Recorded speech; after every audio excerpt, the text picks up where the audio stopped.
Hello, I'm Joe Rogers, EMS Fire Captain. I've been a paramedic since 1986.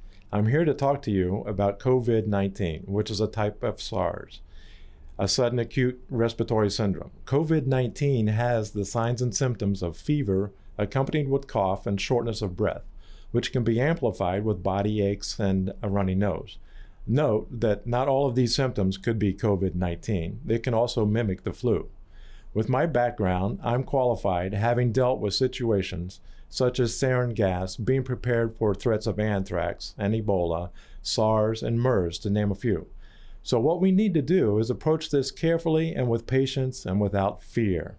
Remember, this virus mainly affects an elderly population with a weakened immune system.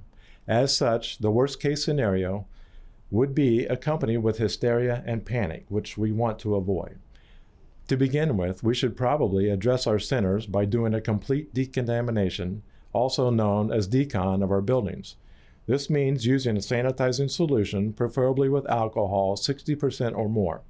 You will need to wipe down everything possible, from handrails to doorknobs, phones, microphones, desks, anything you can think of that will be touched. You may even want to consider assigning one person for the hand washing station. As we go through this deep cleaning process, we need to be mindful of cross-contamination, as this is how the virus could be transmitted, although the virus does not live for a long time on surfaces. Concerning our personal hygiene, this virus is also mainly transmitted by droplet form from a cough or a sneeze, so we need to be self-governing over those situations, with hopefully some common sense, such as covering coughs or sneezes, possibly into our elbow. Here are a few things to bear in mind, especially when we come together for our ICTS classes and on Shabbat. When in doubt, stay home. Avoid hugs, kisses, and handshakes, and possibly even keeping a seat in between each other on Shabbat. In other words, we could keep our greetings to a simple shalom or Baruch Hashem. Keep in mind that hand washing with soap and water is essential. Wash your whole hand, inside, outside, under your fingernails, all the way up to the elbow. Take about 20 seconds. If you're using a hand sanitizer, those that are alcohol-based are preferred. In the meantime, it would behoove us to prepare our personal habitats, like getting a few extra supplies in case we are quarantined for 2 weeks in our homes. You will need water, dry goods, non-perishables, some medication possibly, cough syrup, ibuprofen, just to name a few. We are a community and we need to be mindful of others. Let us all help if we can.